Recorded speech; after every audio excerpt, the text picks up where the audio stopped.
आप सभी को जय ज्योतिबा, जय भीम। साथियों, उबैद मानवटकर बोल रहा हूँ और अम्बेडकर नामा खास मुलाकात में आप सभी का तहे दिल से स्वागत है। आज की खास मुलाकात में हमारे मेहमान हैं भाई महेंद्र सिंह लोधी, जो कि भोपाल से हैं और पेशे से इलेक्ट्रिकल और इलेक्ट्रॉनिक इंजीनियर है और एक्टिविस्ट भी है। और समाज के लिए और ओबीसी समाज में ये हमेशा अपने एक्टिविज्म के इनके चर्चे सोशल मीडिया पर और समाज में मध्य प्रदेश के जगहों पर कई जगहों पर होते रहते हैं। भाई अलग-अलग मीटिंगों में भी जाते हैं और प्रबोधन भी करते रहते हैं, भाषण-वाषण भी देते रहते हैं, जबरदस्त तूफान और मतलब क्या कहें, डायनामाइट है भाई हमारे। और आज हमारे कार्यक्रम में भाई पधारे हैं, तो आपका तहे दिल से स्वागत है भाई। महेंद्र थैंक भाई, यू सर। महेंद्र भाई, मैं सीधा-सीधा आपके पास ही आता हूँ और पहला सवाल आपसे सीधा है कि आपका अभी तक का सफर कैसा रहा? और उसके बारे में ज़रा अपने बारे में ज़रा हमें खुल के बताइए, महेंद्र भाई। सर, मेरी पैदाइश जो है बुंदेलखंड के दमोह जिले के गांव की है और मैं सरकारी स्कूल में पढ़ा वाला हूँ। पहली क्लास से 12वीं तक मैं सरकारी क्लास में पढ़ा। पर जो गांव का सफर रहा है, क्योंकि मैं उच्च जाति में वहां कहलाता हूँ, ओबीसी का हूँ, लोधी कैटेगरी का, पर मेरे गांव में मुझसे सब नीचे कहलाते हैं वहां पे, ऐसा माना जा रहा है।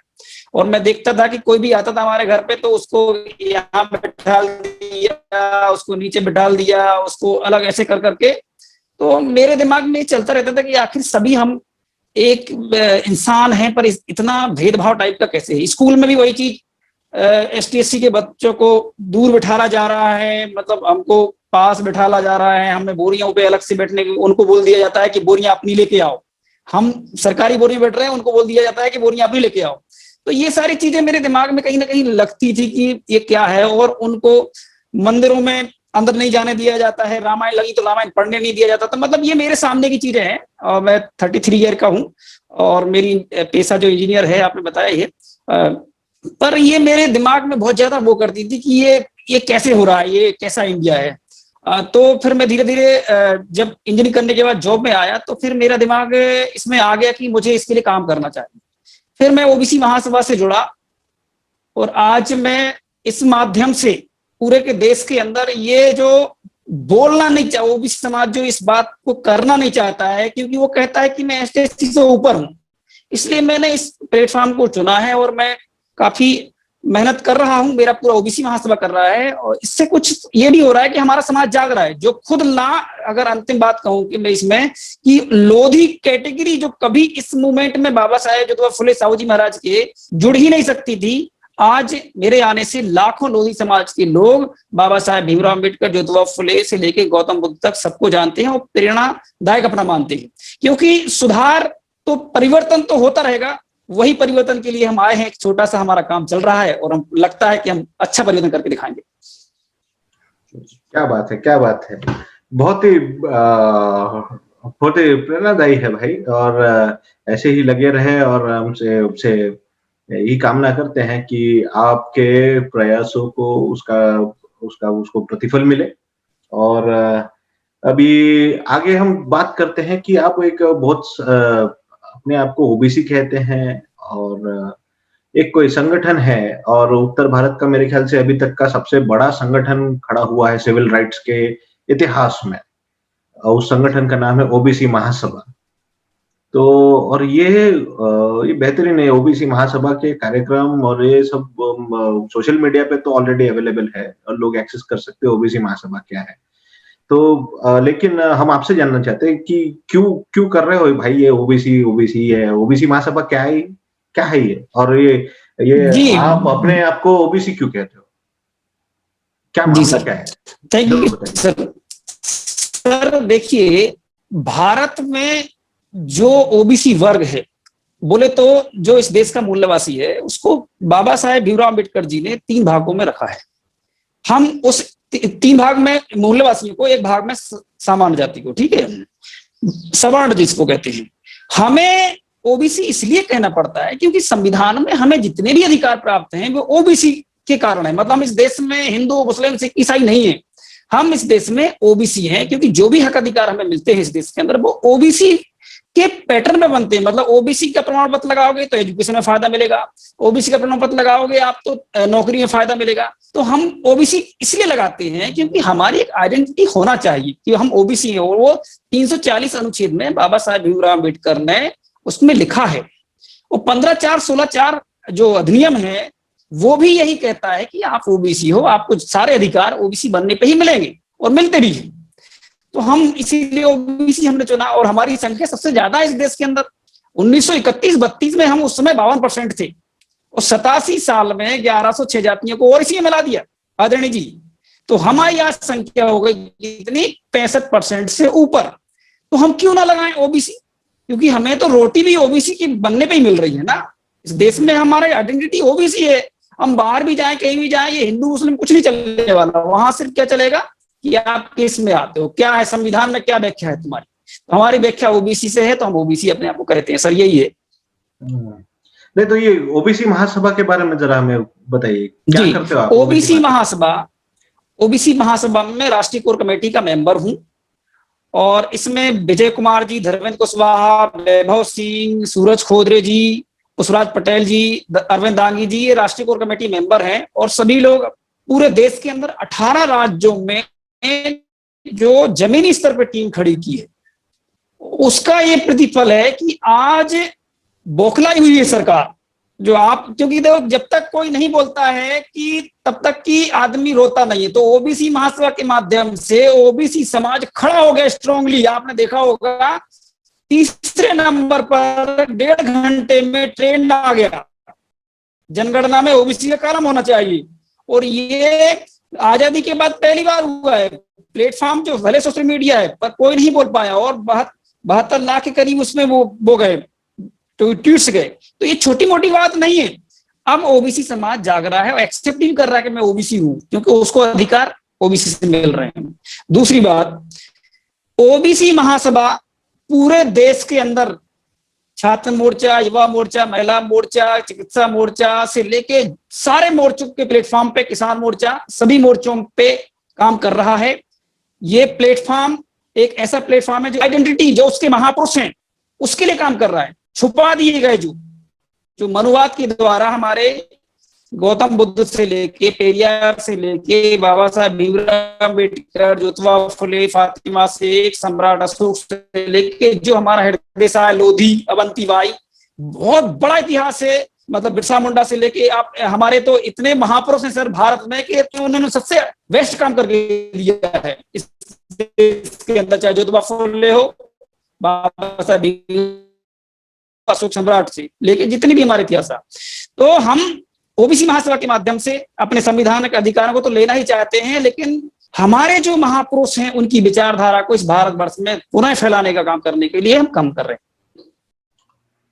बहुत बहुत धन्यवाद भाई। तो ओबीसी महासभा के माध्यम से समाज को जगाने पर आपकी क्या भूमिका रही है? सर मेरा जब से मैं जुड़ा हूं तभी से आज की स्थिति में 300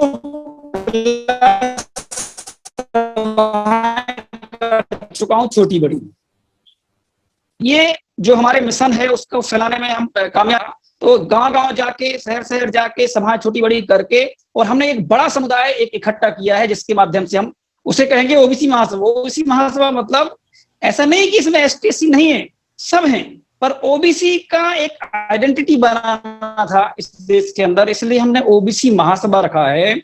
और पूरे देश के अंदर जो 3,743 जातियां ओबीसी की हैं उसको एक करने का काम ओबीसी महासभा कर रही है। क्योंकि क्या होता है इस देश के अंदर, पार्टियां जो हैं, जो आरएसएस है, पार्टियां हैं, ये क्या करती हैं, जातिगत और जाति में जाति बनाने वाली ऐसी कई महासभा चलवाने का काम करते हैं। और जब चुनाव आते हैं इनको खरीद के वो हमारे समाज को, ये जो दलाल लोग हैं इस देश के अंदर, वो बेचने का काम करते हैं। इसलिए हम उसको खत्म करना चाहते हैं और एक समाज बनाना चाहते हैं, ओबीसी समाज, जमात में काम करने के लिए। और ये हमारा काम अच्छा चल रहा है, आप भी देख रहे होंगे सर। जी सर। क्या बात है, क्या बात है भाई। अभी अब आपने तो बड़े बड़े गंभीर आरोप लगाए हैं, पार्टियां और ये सब। है ना? तो ये आप ही के शब्द है भाई। अभी किसी पार्टी के नेताओं को अगर शिकायत है तो भाई इनसे संपर्क कीजिए, है ना? ओबीसी नहीं महासभा नहीं, को मैं तो बोलिए। देखिए सर, मैं तो खैर, मैं तो सर, मैं तो, मेरा दर्द है समाज का सर। मेरा समाज जी, आज 4% भी हिस्सेदार नहीं सरकार में, मैं तो क्यों नहीं बोलूंगा। मेरे खुद के समाज के मैं तो बोल रहा हूँ ना। पूरे देश में जो ओबीसी समाज है वही दलाल बना के बैठा हुआ है जातिगत रूप से।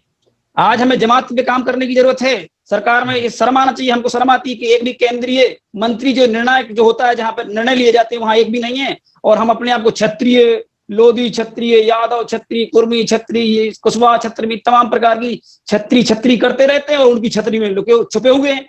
जब वो छतरी बंद कर लेता है तो पानी गिरता है उसके ऊपर, वही काम चल रहा है। तो क्या बात हमको इस देश में संवैधानिक व्यवस्थाओं में आना पड़ेगा। हमको जिस प्रकार से इस देश में आपको एक चीज और बोलूंगा सर, जब भी हिंदू की बात होती है ना, तो एक ब्राह्मण को जनेऊ लगा के प्रदर्शित कर दिया जाता है कि ये हिंदू है।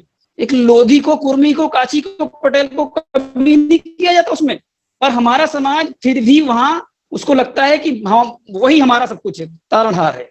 पर मैं इस व्यवस्था से नाखुश हूं। मुझे तो भारत चाहिए है, भारत में इंसानियत चाहिए है, और बाबा साहब भीमराव अम्बेडकर, ज्योतिबा फुले, तथागत गौतम की विचारधारा चाहिए है। और वही एक मानव विचारधारा है जिससे हम भारतवर्ष का विकास करते हैं। हम किसी समाज का विरोध नहीं करते, पर हम ये कहते हैं कि हमें अपनी संख्या के अनुपात में हिस्सेदारी चाहिए। नहीं, अभी तो आपने ये बात कही और पहले भी आपने अपने वक्तव्य में कहा कि जातिगत जनगणना लागू करो, ये सोशल मीडिया पर ट्रेंड हुआ ओबीसी की। और हाँ, तो भाई आपने काफी आपकी पीड़ा है समाज के लिए, आपका दर्द है समाज के लिए, आपने जो व्यक्त किया है, और आपके दर्द को मरहम मिले, और यही हमारी तो कामना रहेगी। लेकिन भाई अभी आपने इतना कुछ कह दिया है और आपने अपने वक्तव्य में भी पहले कहा, चलो काम की बात करते हैं कि छोड़ो समाज क्या मानता है और क्या मानेगा, और उसका प्रबोधन करने के लिए तो आप जैसे लोग बैठे ही हैं कि समाज को जगाने के लिए। लेकिन बात है कि अभी सोशल मीडिया पर ट्रेंड किया है कि ओबीसी जातिगत जनगणना लागू करो, और ये मेरे ख्याल से तीसरे या चौथे नंबर पे ट्रेंड किया है ट्विटर पे, पहली बार तीसरे कोई नंबर था। पर। तीसरे नंबर पर ट्रेंड हुआ है। तो ये जातिगत जनगणना क्या है ये? और लोग तो अभी जैसे जातिगत जनगणना की बात करें तो ऐसा भी कहा जाता है, हमारे भी कानों पे आती है बात कि भाई आप लोग जातिवाद फैला रहे हो समाज में। जातिगत जनगणना क्यों करनी चाहिए? देश के लिए बात करो, देश हित की बात करो, देश प्रेम आ जाता है ना? तो अब ये जातिगत जनगणना क्यों करनी चाहिए जातिगत जनगणना? देखिए बताइए। सर, जैसे आपने कहा कि हम जातिवाद फैलाते हैं, ठीक है। मैं चाहता हूं इस देश के अंदर, अगर इस देश की छोड़िए, आप परिवार है, मान लो आप कोई भी काम कर रहे हैं, फंक्शन कर रहे हैं, कुछ भी कर रहे हैं, आप अपने सदस्यों को गिनते हैं कि नहीं गिनते? कि इतने सदस्य हैं तो मुझे इतनी चॉकलेट लाना है, इतने बच्चे हैं तो इतना मुझे ये करना है। ये करते हैं ना, फंक्शन कोई भी करते हैं तो कितने लोग आ रहे हैं भाई साहब, तो उस हिसाब से मैनेजमेंट करते हैं। इस देश में 1931-32 के बाद कोई ऐसा प्रोग्राम नहीं हुआ इस भारतवर्ष में जिसको कि ओबीसी समाज का कुछ हो सके।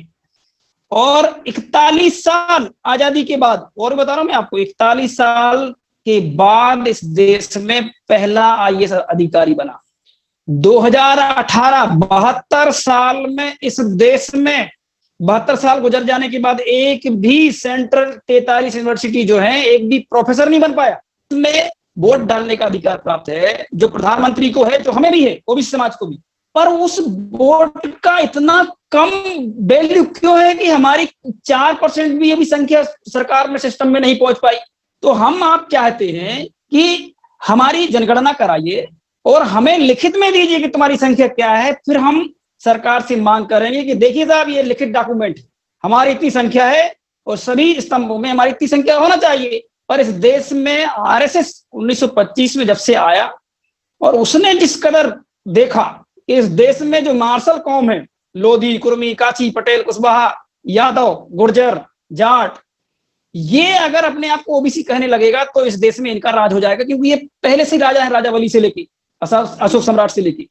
तो इन्होंने एक चाल के तहत संगठन बना के, आरएसएस का काम सिर्फ एक ही रहा है, ओबीसी समाज को कहीं ना कहीं से नीचे करना, उसका जो खुद की आइडेंटिटी है उसको छुपाना। इसलिए धर्म के नाम पे, राष्ट्रवाद के नाम पे, मंदिर के नाम पे इस देश में तरह तरह के काम किए गए। पर आपने कहा जातिवाद, आप देखिए ना, आरएसएस में सिर्फ 49 जो लोग हैं उसमें, उस सबके सब 39 तो ब्राह्मण है और 10 में से सिर्फ एक ही ओबीसी है, मतलब उसमें एक ओबीसी 49 में से, और सारे के सारे सवर्ण समाज के हैं। तो जी ये जातिवाद नहीं है क्या? बीजेपी की जो अभी केंद्रीय जो वो बना है उसमें एक भी ओबीसी नहीं, तो ये जातिवाद नहीं है क्या? तो जातिवाद तो वो लोग फैला रहे हैं, हम तो जमात के लिए तैयार कर रहे हैं कि चलो ठीक है, हम बटे हुए, हम 3,743 जातियों में बटे हैं और 40,000 उपजातियों में बटे हैं, तो हम उनको एक एक करें। तो इससे अगर ओबीसी समाज को कुछ अधिकार प्राप्त होंगे तो देश मजबूत होगा ना सर। आप खुद बताइए, किसी घर में अगर 5 बच्चे हैं और 3 बच्चों को कुछ भी ना दिया जाए तो वो घर कैसे मजबूत हो सकता है? एक तरफा तो कोलैप्स कर जाएगा ना। तो हम वही घर की बात कर रहे हैं भारत की, कि भारत में जो ओबीसी समाज है उसको उसकी संख्या के अनुपात में हिस्सेदारी मिलेगी तो भारत मजबूत होगा, राष्ट्र मजबूत होगा। ये उनका आरएसएस की जो आईटी सेल है वो गलत फैलाती है। हमको भारत मजबूत करना है तो ओबीसी समाज को लाना पड़ेगा, राजा समाज को लाना पड़ेगा। क्या मांग रहे हैं? जिस प्रकार से हमारे भाई एसटी एससी जो है, अनुसूचित जाति अनुसूचित जनजाति को उनकी संख्या के अनुपात में हिस्सेदारी मिली है, तो वो आज ओबीसी समाज से कई गुना आगे निकल गए, बुद्धिज्म को लेके भी और अधिकारों को लेके भी। पर आज ओबीसी समाज की क्या स्थिति है? खाने को घर में है नहीं, और मैं ठाकुर हूं, एसडीएससी से लड़ता रहता है कि वो लड़ाता रहता है कि तुम्हारा अधिकार वो खा रहे हैं। इसलिए हमारा उद्देश्य हमारी संख्या के अनुपात में हिस्सेदारी मिले, उसके लिए हम लगातार जनगणना के मुद्दे पे काम कर रहे हैं, और हमें विश्वास है कि होगी, और नहीं होगी तो हम बहुत बड़ा आंदोलन करेंगे जो पूरा वर्ल्ड देखेगा।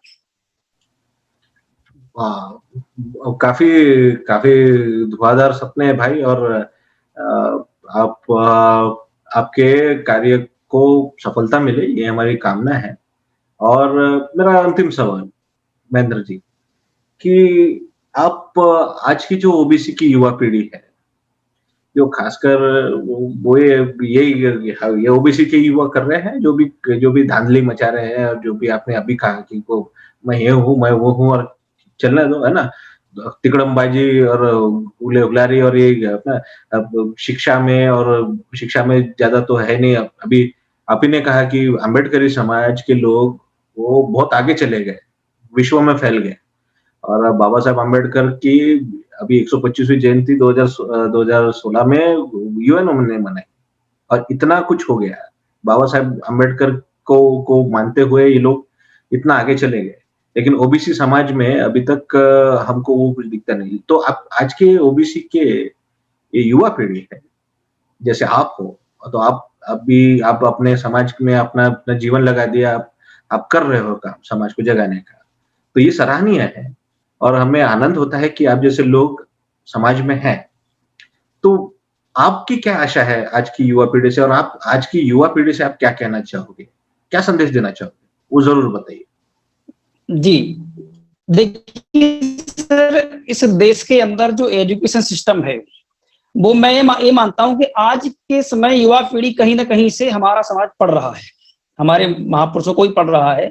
तो मेरा जो युवाओं से ये है कि हम 40 साल 45 साल के ऊपर के लोगों पर अगर कार्य करेंगे तो वो, क्योंकि इतने मनुवाद में ग्रसित हैं कि वो आप से खरे नहीं उतरेंगे। इसलिए हम युवा पीढ़ी पे काम कर रहे हैं। युवाओं का खुला माइंड है, वो देख रहे हैं कि कोरोना देवी बना दी इस देश के अंदर पूजने के लिए, तो इस प्रकार का नहीं चलेगा इस देश में। तो युवा आगे आएगा, और युवा की आप बात कर रहे हैं, जब उसको रोजगार नहीं मिल रहा है, उसको उच्च स्तर की शिक्षा नहीं मिल रही है, वो अपने सपने पूरे नहीं करना चाहता है, तो वो ओबीसी महासभा के माध्यम से इस लड़ाई को लड़ेगा। मुझे विश्वास के साथ कहना पड़ रहा है कि हमारा जो छात्र मोर्चा, युवा मोर्चा और महिला मोर्चा, सभी मोर्चे जितने भी हैं, वो उसमें युवा वर्ग लीड कर रहा है। और मुझे विश्वास के साथ कहना पड़ रहा है कि सर, हम संवैधानिक व्यवस्थाओं को लेके आएंगे। जो वन वोट वन वैल्यू का जो फार्मूला है वो ओबीसी पर भी लागू होगा, उसको भी उसके अधिकार मिलेंगे। और सर, जैसे आपने कहा बाबा साहब भीमराव अम्बेडकर, समस्या तो यही है ओबीसी समाज की कि हमने महापुरुषों को अपनाया नहीं। हमने ऐसे महापुरुषों को अपनाया जिन्होंने उनको कुचला है, उनको रौंदा है। वो पुष्पमित्र सिंह को मानते हैं पर राजा बलि को नहीं मानते। समस्या यहां है। तो समस्या इसका भी हमें निदान करना है, इसलिए हम लगातार, अब आप कह रहे हैं अंबेडकर जी को एक बार जो पढ़ लेगा, कितना ही मनुवादी कितना ही कोई हो, एक बार पढ़ ले, पर दिमाग में षड्यंत्र ना चल रहा हो, तो वो उनका अनुयायी हो जाएगा। क्यों? जिस व्यक्ति को स्कूल में नहीं जाने दिया, जिस व्यक्ति को प्रताड़ित किया गया, वो इस भारतवर्ष में दुनिया का सबसे श्रेष्ठ ज्ञानी व्यक्ति बना तथागत गौतम बुद्ध के बाद, और 33 करीब उनकी डिग्रियां हैं, और विदेश में दुनिया भर में पढ़ के आए। एक यहाँ के मनुवादी 2-4 डिग्री नहीं कर पाते अपने, और बाबा साहब को गलत बोलने लगते। ये यहाँ का है, ये हमको निकालना है इस देश के अंदर से। तो सर बहुत अच्छा लगा आपसे बात करके, और आपने काफी चीजें मुझे भी बताई, और मैंने जो भी आपने पूछा वो बात रखी है। हम जरूर आगे बढ़ेंगे। नमो बुद्धाय, जय भीम, जय ज्योतिबा फुले, जय फातिमा। भी सहायता करें। बहुत बहुत शुक्रिया महेंद्र भाई हमारे साथ जुड़ने के लिए।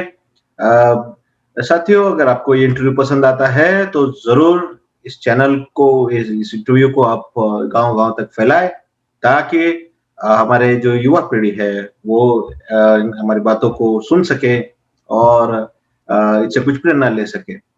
और चैनल को सब्सक्राइब करें और देखते रहिए अम्बेडकर नामा। जय ज्योति, जय भीम।